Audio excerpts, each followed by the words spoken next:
नमस्कार दोस्तों, स्वागत है आप सभी का टीएलटी टूर गाइड में। दोस्तों आज की इस वीडियो में हम बात करने वाले आंध्र प्रदेश के कृष्णा जिले में स्थित श्रीशैलम पर्वत पर विराजमान श्री मल्लिकार्जुन ज्योतिर्लिंग के बारे में कि आप यहाँ पे कब जाए, कैसे जाए और रुकने की क्या व्यवस्था है और मंदिर के आसपास घूमने के लिए कौन कौन सी जगह है जहाँ पर आप सभी घूम सकते हैं और यहाँ दर्शन आप कैसे कर सकते हैं। और वीडियो के अंत में ये भी बताऊंगी कि श्री मल्लिकार्जुन ज्योतिर्लिंग के दर्शन करने में और घूमने में आपको कुल कितना खर्चा लग सकता है। तो ये पूरी A to Z कंप्लीट जानकारी आज मैं आप सभी को इस वीडियो में दूंगी, तो वीडियो को बिना स्किप किए पूरा अंत तक जरूर देखेगा ताकि आपको श्री मल्लिकार्जुन ज्योतिर्लिंग से संबंधित कंप्लीट जानकारी मिल सके।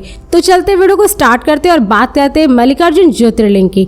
चारों दिशाओं में विराजमान भगवान शिव के 12 ज्योतिर्लिंगों में शामिल यह ज्योतिर्लिंग आंध्र प्रदेश के कृष्णा जिले में कृष्णा नदी के तट के पास श्रीशैलम पर्वत पर स्थित है और इस पवित्र पर्वत को दक्षिण का कैलाश माना जाता है। और ऐसी मान्यता है कि सावन के पवित्र माह में श्रीशैलम मल्लिकार्जुन ज्योतिर्लिंग के दर्शन करने से भक्तों की सभी मनोकामनाएं पूर्ण हो जाती है। और पुराणों के अनुसार मल्लिकार्जुन ज्योतिर्लिंग में महादेव और माता पार्वती की संयुक्त रूप से दिव्य ज्योतियां विद्यमान है। और मल्लिकार्जुन का अर्थ होता है मल्लिका यानी कि माता पार्वती और अर्जुन का अर्थ है भगवान शंकर। और इन्हीं के दर्शन के लिए श्रद्धालुओं का दूर दूर से बड़ी संख्या में यहाँ पर आना जाना लगा रहता है। दोस्तों अब बात करें कि आप मल्लिकार्जुन ज्योतिर्लिंग के दर्शन करने कब जाए।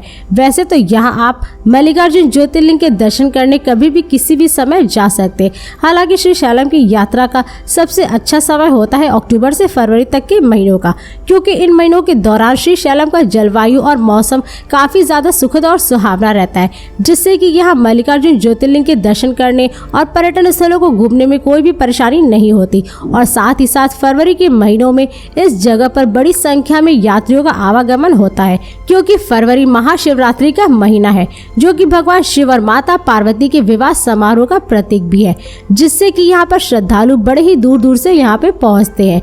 इसके अलावा अगर आप चाहे तो श्रावण मास में भी दर्शन कर सकते हैं, क्योंकि श्रावण मास में भी यहाँ पे काफी संख्या में भक्त जल लेकर के भगवान शिव के इस ज्योतिर्लिंग के दर्शन करने और जलाभिषेक करने के लिए यहाँ पर आते हैं। मगर ये आपके ऊपर डिपेंड करता है कि आप श्रीशैलम ज्योतिर्लिंग के दर्शन कब करना चाहते हैं। दोस्तों अब बात करें कि आप श्रीशैलम कैसे पहुंचे। वैसे तो आप यहाँ पे बाई ट्रेन, बाई प्लेन और बाई बस बड़े ही आराम से पहुंच सकते हैं। दोस्तों यदि आप श्रीशैलम ट्रेन से जा रहे हैं तो यहाँ का निकटतम रेलवे स्टेशन कंबम स्टेशन है, लेकिन यहाँ कम ही ट्रेनें आती हैं। इसलिए अगर आपको इस रेलवे स्टेशन के लिए डायरेक्ट ट्रेन ना मिले तो आप मार्कापुर रेलवे स्टेशन या फिर हैदराबाद कुर्नूल सिटी के लिए ट्रेन की सुविधा ले सकते हैं। और मार्कापुर रेलवे स्टेशन से श्रीशैलम की दूरी लगभग 85 किलोमीटर है और हैदराबाद से 213 किलोमीटर और कुर्नूल से लगभग 194 किलोमीटर है, जिसे आप बस या टैक्सी से पूरा कर सकते हैं। और अगर आप मार्कापुर रेलवे स्टेशन के बाहर से बस लेते हैं श्रीशैलम के लिए तो उसका चार्ज लगभग 100 से 120 रुपए पर पर्सन, और वही शेयरिंग टैक्सी लेते हैं तो उसका चार्ज लगभग 200 से 300 रुपए होता है। और यदि आप श्रीशैलम फ्लाइट से जा रहे हैं तो यहाँ का निकटतम airport Rajiv Gandhi international airport है, जो कि हैदराबाद में स्थित है। और यह एयरपोर्ट देश के विभिन्न शहरों दिल्ली, मुंबई, चेन्नई और बैंगलोर आदि जैसे शहरों के एयरपोर्टों से एयरलाइंस के द्वारा काफी अच्छी तरीके से जुड़ा हुआ है, जिनके जरिए आप इन शहरों के एयरपोर्टों से फ्लाइट पकड़ करके हैदराबाद एयरपोर्ट तक पहुंच सकते हैं। और इस एयरपोर्ट से श्रीशैलम मल्लिकार्जुन की दूरी लगभग 260 किलोमीटर है, जिससे आप बस और टैक्सी से पूरा कर श्रीशैलम मल्लिकार्जुन पहुंच सकते हैं। और अगर आप इस एयरपोर्ट के बाहर से श्रीशैलम के लिए बस लेते तो उसका चार्ज लगभग 400 से 500 रुपए पर पर्सन, और वही अगर आप प्राइवेट टैक्सी बुक करते तो उसका चार्ज लगभग 4000 से 5000 रुपए तक होता है। दोस्तों यदि आप श्रीशैलम मल्लिकार्जुन बस से जा रहे तो आपको सबसे पहले बस पकड़ करके हैदराबाद पहुंचना होगा, क्योंकि यहाँ से आपको डायरेक्ट बस मिल जाएगी श्रीशैलम मल्लिकार्जुन के लिए। और इन बसों की बुकिंग आप आंध्र प्रदेश की ट्रांसपोर्ट कॉर्पोरेशन की वेबसाइट www.apsrtconline.com से कर सकते हैं। और दोस्तों अगर आप श्रीशैलम अपने निजी वाहन, कार या बाइक से जा रहे हैं तो श्रीशैलम आप बड़े ही आसानी से पहुंच सकते हैं, क्योंकि श्रीशैलम मल्लिकार्जुन की सड़कें देश के हर एक शहरों से काफी अच्छी तरीके से जुड़ी हुई है, जिनके जरिए आप यहां बड़े ही आराम से अपने निजी वाहन से पहुंच सकते हैं। दोस्तों अब बात करें कि आप श्री शालम मल्लिकार्जुन पहुंचने के बाद यहाँ पर कहाँ पे स्टे करें। वैसे तो यहाँ पे स्टे करने के लिए आपको श्री शालम देवस्थानम बोर्ड की तरफ से रूम मिल जाएगा, जिन्हें आप बुक करके स्टे कर सकते हैं।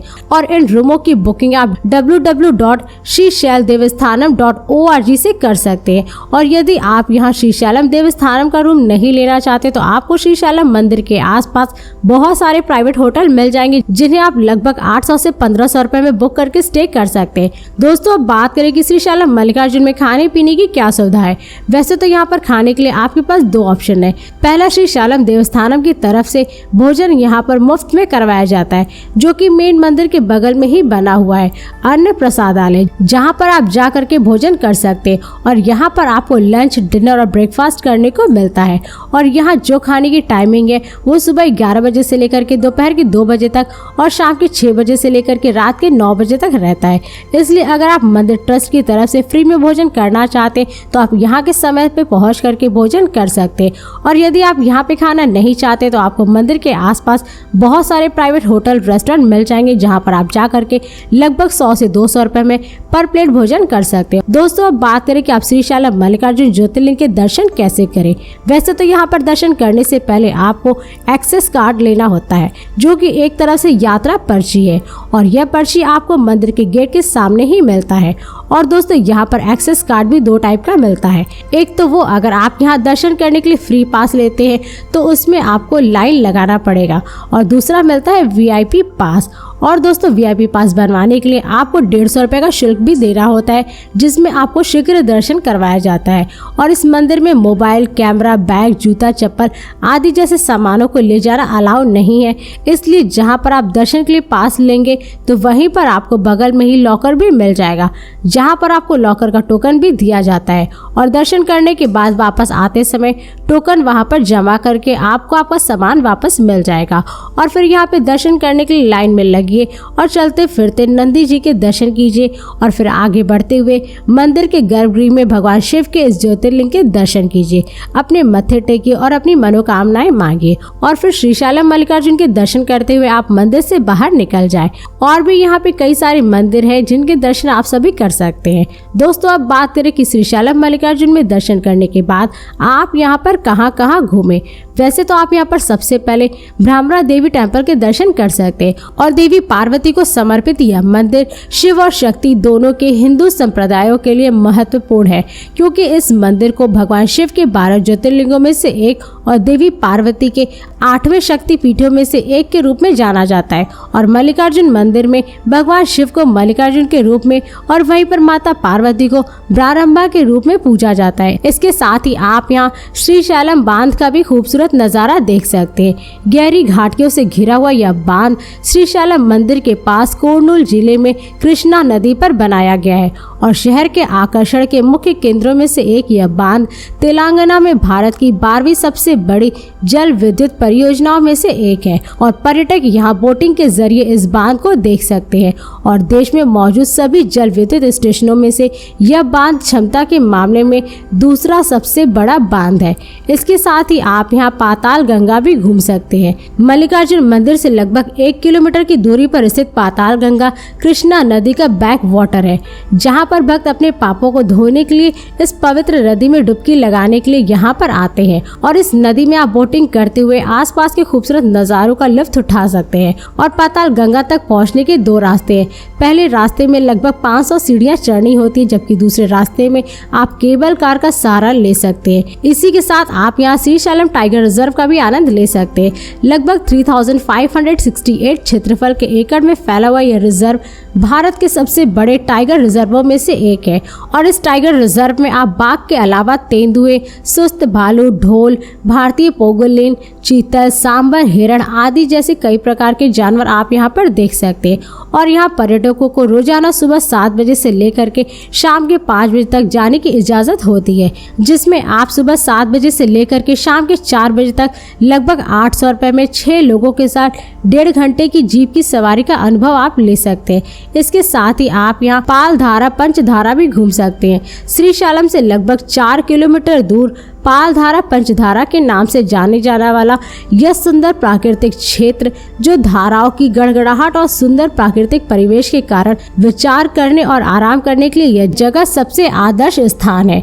इसके अतिरिक्त इस स्थान का धार्मिक महत्व है, क्योंकि भगवान शिव ने प्राथमिक धारा, पाल धारा, पंचधारा के नाम को प्रेरित किया था। इसलिए अगर आप श्रीशैलम जा रहे तो यहाँ पर घूमने जरूर जाएं। इसके साथ ही आप यहाँ साक्षी गणपति टेम्पल के भी दर्शन कर सकते हैं। इस मंदिर के बारे में भक्तों का ऐसा मानना है कि भगवान गणेश इस बात का रिकॉर्ड रखते हैं कि कौन कौन श्रीशैलम मल्लिकार्जुन मंदिर के दर्शन करने के लिए आए हैं, और यह रिकॉर्ड वो भगवान शिव के पास पहुंचा देते हैं, जिससे कि इनके दर्शन के बिना श्रीशैलम मल्लिकार्जुन की यात्रा अधूरी मानी जाती है। इसलिए आप जब भी श्रीशैलम की यात्रा पर जाए तो भगवान गणेश के दर्शन जरूर करें। दोस्तों और भी ऐसे कई सारे जगह है यहाँ जहाँ पर आप सभी घूम सकते हैं, जैसे सिखरेश्वर टेम्पल, गोलकोंडा फोर्ट, सलार जंग म्यूजियम, लिंगाना गट्टू आदि जैसे यहाँ के टूरिस्ट प्लेसेस है। दोस्तों अब बात करें कि श्रीशैलम में घूमने में आपका कुल कितना खर्चा लग जाएगा। वैसे तो अगर आप यहाँ पर घूमने के लिए 2 डे 1 नाइट का ट्रिप प्लान करते तो उसमें आपका कुल खर्चा लगभग 4000 से 5000 रुपए तक लग सकता है। मगर ये सारे खर्चे आपके ऊपर ही डिपेंड करते हैं, क्योंकि आप यहाँ पर कहाँ कहाँ घूमेंगे, क्या क्या खरीदेंगे और यहाँ पे स्टे करने के लिए आप किस टाइप का होटल लेते हैं और कितने दिन का यहाँ पर स्टे बनाते हैं, और श्रीशैलम आप किस राज्य और शहर से जा रहे हैं, तो ये सारे खर्चे आपके ऊपर ही डिपेंड करते हैं। दोस्तों इस वीडियो को अब यहीं पर समाप्त करते हैं, और यदि ये वीडियो आप सभी को पसंद आई तो इस वीडियो को लाइक करो और चैनल को सब्सक्राइब जरूर करें। इसके साथ ही बेल आइकन जरूर दबाएं ताकि ऐसी मेरी नई नई वीडियोस आपके पास सबसे पहले पहुंचे। तो फिर मिलते हैं नेक्स्ट वीडियो में। धन्यवाद।